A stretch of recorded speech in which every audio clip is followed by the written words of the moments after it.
नमस्कार।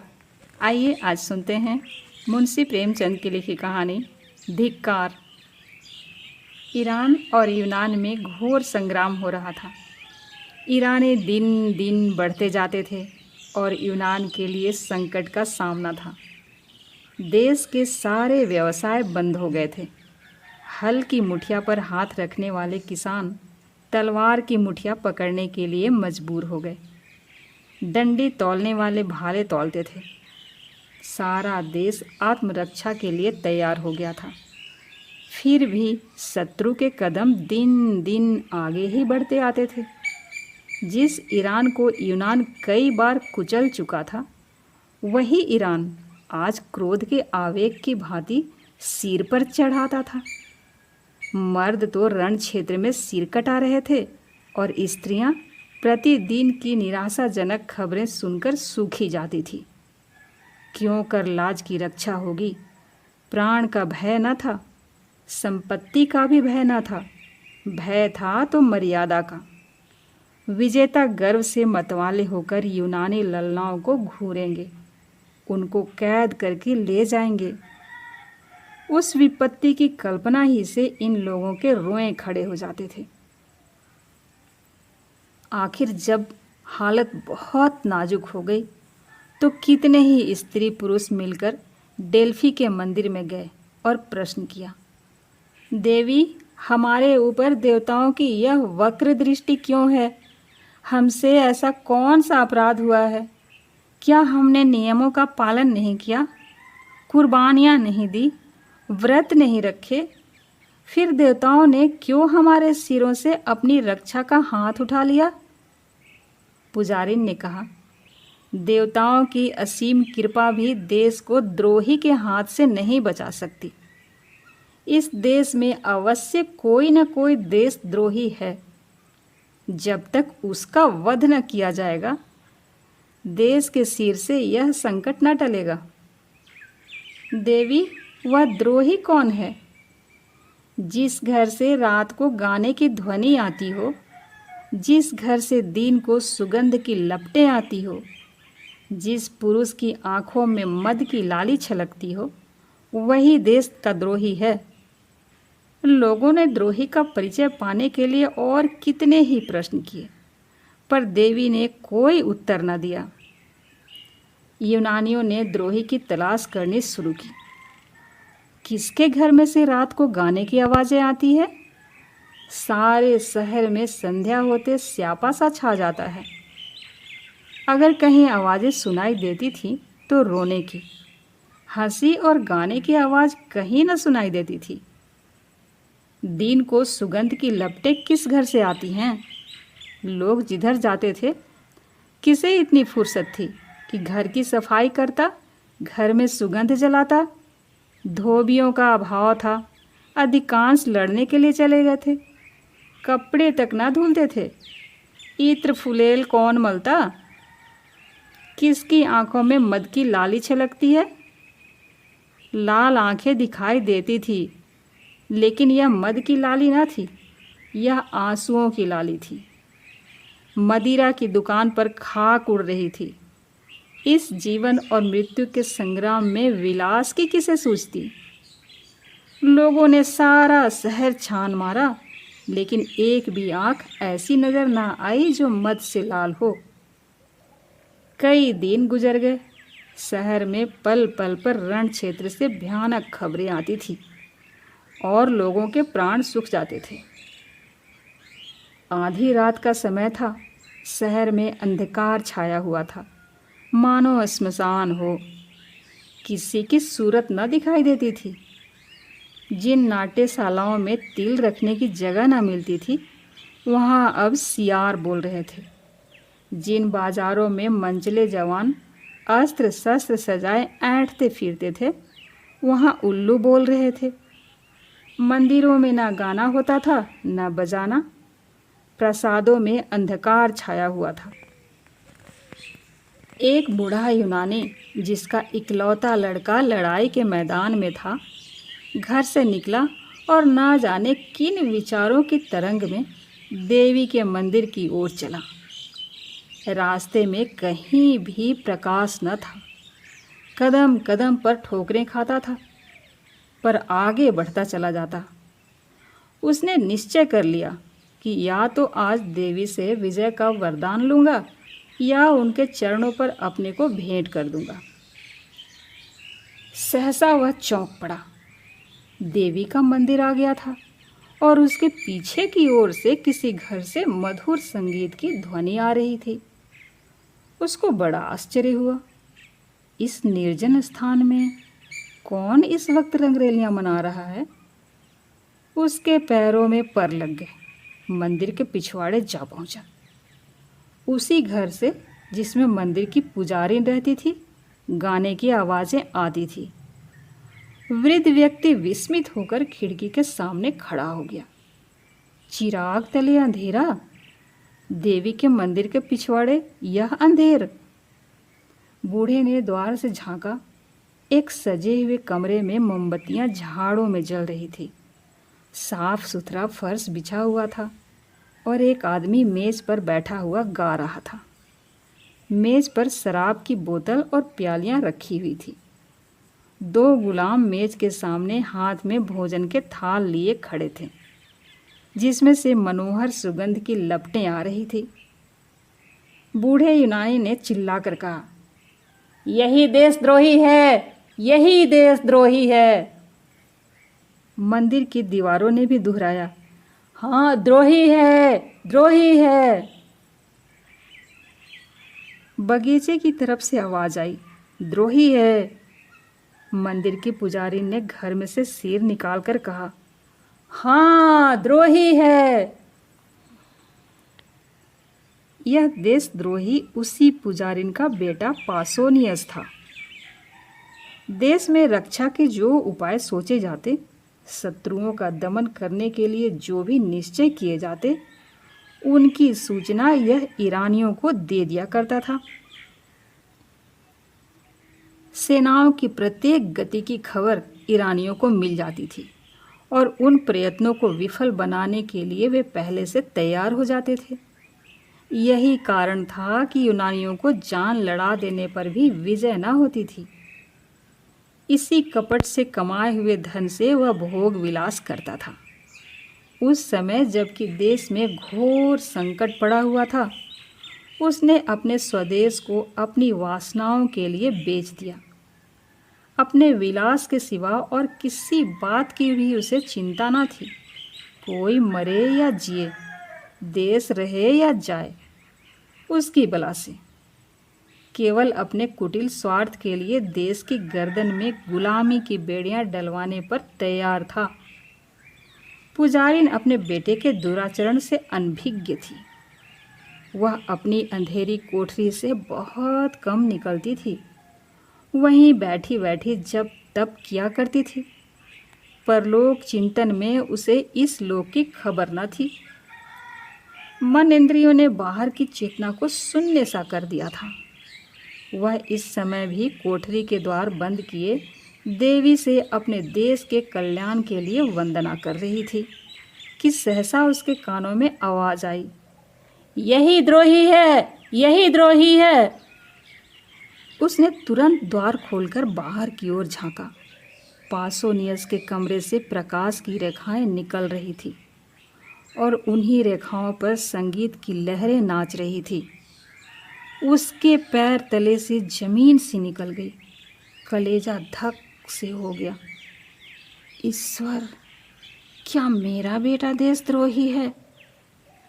आप ही आप किसी अंतः प्रेरणा से पराभूत होकर वह चिल्ला उठी, हाँ हाँ यही देशद्रोही है।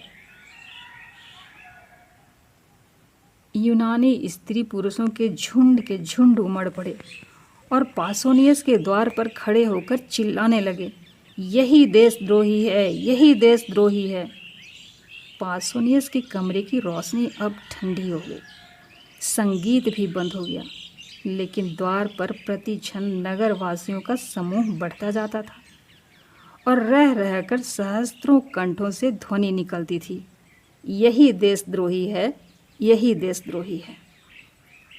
लोगों ने मसाले जलाई, और अपने लाठी डंडे संभाल कर मकान में घुस पड़े। कोई कहता था सिर उतार लो, कोई कहता था देवी के चरणों पर बलिदान कर दो। कुछ लोग उसे कोठे से नीचे गिरा देने पर आग्रह कर रहे थे। पासोनियस समझ गया कि अब मुसीबत की घड़ी सिर पर आ गई। तुरंत जीने से उतरकर नीचे की ओर भागा और कहीं शरण की आशा न देखकर देवी के मंदिर में जा घुसा। अब क्या किया जाए? देवी की शरण जाने वाले को अभय दान मिल जाता था। परंपरा से यही प्रथा थी। मंदिर में किसी की हत्या करना महापाप था। लेकिन देशद्रोही को इतने सस्ते कौन छोड़ता? भांति भांति के प्रस्ताव आने लगे। सुअर का हाथ पकड़कर बाहर खींच लो। ऐसे देशद्रोही का वध करने के लिए देवी हमें क्षमा कर देंगी। देवी, आप उसे क्यों नहीं निगल जाती? पत्थरों से मारो, पत्थरों से, आप निकल कर भागेगा। निकलता क्यों नहीं रे कायर? वहाँ क्या मुंह में कालिख लगाकर बैठा हुआ है? रात भर यही शोर मचा रहा और पासोनियस न निकला।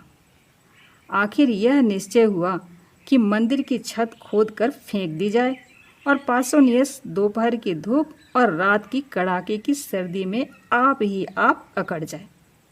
बस फिर क्या था? आन की आन में लोगों ने मंदिर की छत और कलश ढा दिए। अभागा पासोनियस दिन भर तेज धूप में खड़ा रहा। उसे जोर की प्यास लगी, लेकिन पानी कहाँ? भूख लगी, पर खाना कहाँ? सारी जमीन तवे की भांति जलने लगी, लेकिन छां कहाँ? इतना कष्ट उसने कभी नहीं सहा था। मछली की भांति तड़पता था और चिल्ला चिल्ला कर लोगों को पुकारता था, मगर वहाँ कोई उसकी पुकार सुनने वाला न था। बार बार कसमें खाता था कि अब फिर मुझसे ऐसा अपराध ना होगा, लेकिन कोई उसके निकट न आता था। बार बार चाहता था कि दीवार से टकराकर प्राण दे दे, लेकिन यह आशा रोक देती थी कि शायद लोगों को मुझ पर दया आ जाए। वह पागलों की तरह जोर जोर से कहने लगा, मुझे मार डालो, मार डालो, एक क्षण में प्राण ले लो, इस भांति जला जला कर ना मारो। ओ हत्यारो, मुझको मार डालो, तुमको जरा भी दया नहीं। किसी तरह दिन बीता और रात, भयंकर रात आई। ऊपर तारागण चमक रहे थे, मानो उसकी विपत्ति पर हंस रहे हों। ज्यों ज्यों रात बीतती थी, देवी विकराल रूप धारण करती जाती थी। कभी वह उसकी ओर मुंह खोलकर लपकती, कभी उसे जलती हुई आंखों से देखती। उधर हर क्षण सर्दी बढ़ती जाती थी। पासोनियस के हाथ पांव अकड़ने लगे, कलेजा कांपने लगा। घुटनों में सिर रखकर बैठ गया और अपनी किस्मत को रोने लगा। कुर्ते को खींचकर कभी पैरों को छिपाता, कभी हाथों को, यहाँ तक कि इस खींचातानी में कुर्ता भी फट गया। आधी रात जाते जाते बर्फ गिरने लगी। दोपहर को उसने सोचा था कि गर्मी ही सबसे कष्टदायक है, लेकिन अब ठंड के सामने उस दोपहर की गर्मी को वह भूल गया।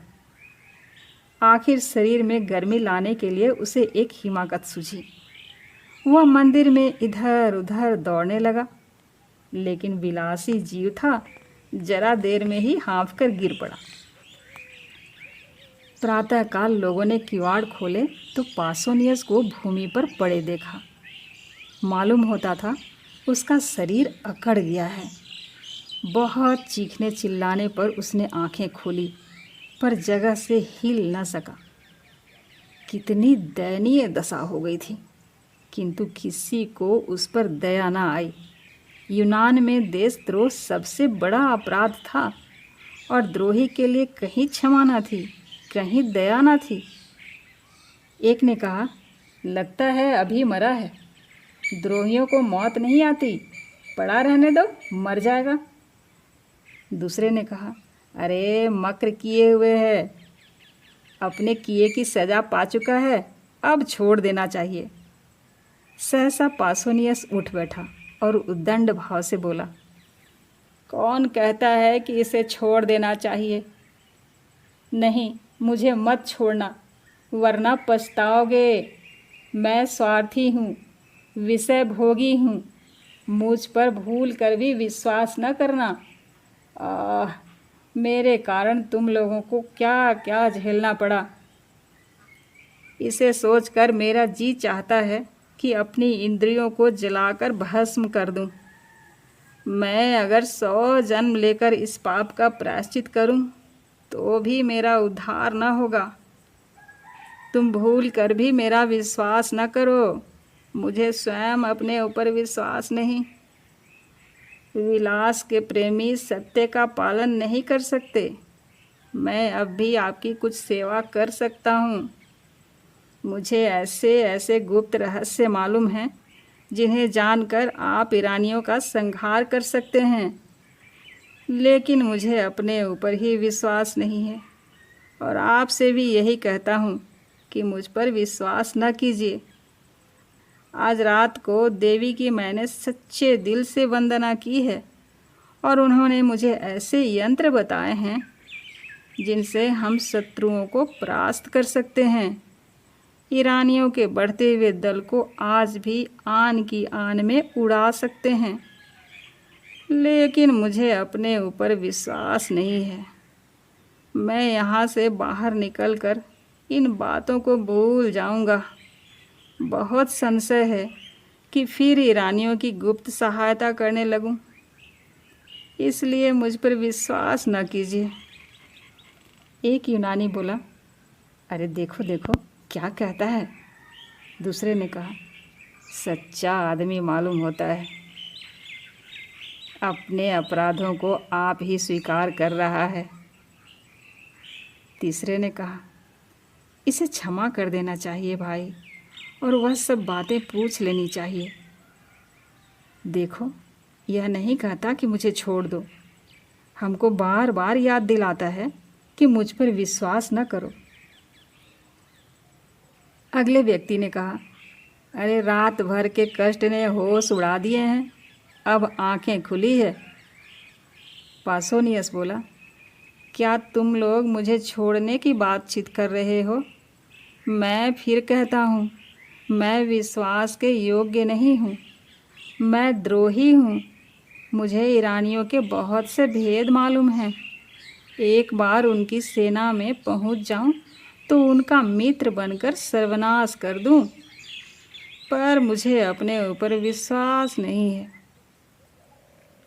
एक यूनानी ने कहा, धोखेबाज इतनी सच्ची बात नहीं कह सकता। पहले स्वार्थ में अंधा हो गया था, पर अब इसकी आंखें खुली हैं। दूसरे व्यक्ति ने कहा, देशद्रोही से भी अपने मतलब की बातें मालूम कर लेने में कोई हानि नहीं है। अगर वह अपने वचन को पूरे करे तो हमें इसे छोड़ देना चाहिए। देवी की प्रेरणा से इसकी काया पलट हुई है। पापियों में भी आत्मा का प्रकाश होता है और कष्ट पाकर जागृत हो जाता है। यह समझना कि जिसने एक बार पाप किया वह फिर कभी पुण्य कर ही नहीं सकता, मान चरित्र के एक प्रधान तत्व का अपवाद करना है। अगले व्यक्ति ने कहा, हम इसको यहाँ से गाते बजाते ले चलेंगे। जन समूह को चकमा देना कितना आसान है। जनसत्तावाद का सबसे निर्बल अंग यही है। जनता तो नेक और बद की तमीज़ नहीं रखती। उस पर धूर्तों और रंगे सियारों का जादू आसानी से चल जाता है। अभी एक दिन पहले जिस पासोनियस की गर्दन पर तलवार चलाई जा रही थी, उसी को जुलूस के साथ मंदिर से निकालने की तैयारियां होने लगी, क्योंकि वह धूर्त था और जानता था कि जनता की कील क्यों कर घुमाई जा सकती है। एक स्त्री बोली, गाने बजाने वालों को बुलाओ, पासोनियस बहुत शरीफ है। दूसरी ने कहा, हाँ हाँ, पहले चलकर उससे क्षमा मांगो, हमने उसके साथ ज़रूरत से ज़्यादा सख्ती की। पासोनियस ने कहा, आप लोगों ने पूछा होता तो मैं कल की कल ही सारी बातें आपको बता देता। तब आपको मालूम होता कि मुझे मार डालना उचित है या जीता रखना। कई स्त्री पुरुष एक साथ बोल पड़े, हाय हाय, हमसे बड़ी भूल हुई हमारे सच्चे पासोनियस। सहसा एक वृद्ध स्त्री किसी तरफ से दौड़ती हुई आई और मंदिर के सबसे ऊंचे जीने पर खड़ी होकर बोली, तुम लोगों को क्या हो गया है? यूनान के बेटे, आज इतने ज्ञान शून्य हो गए हो कि झूठे और सच्चे में विवेक नहीं कर सकते।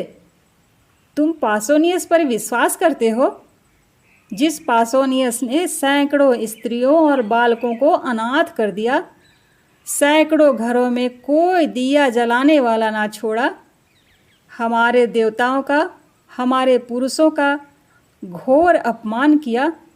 उसकी 2-4 चिकनी चुपड़ी बातों पर तुम इतने फूल उठे। याद रखो, अब की पासोनियस बाहर निकला तो फिर तुम्हारी कुशल नहीं। यूनान पर ईरान का राज्य होगा और यूनानी ललनाएं ईरानियों की कुदृष्टि का शिकार बनेंगी। देवी की आज्ञा है कि पासोनियस फिर बाहर न निकल पाए।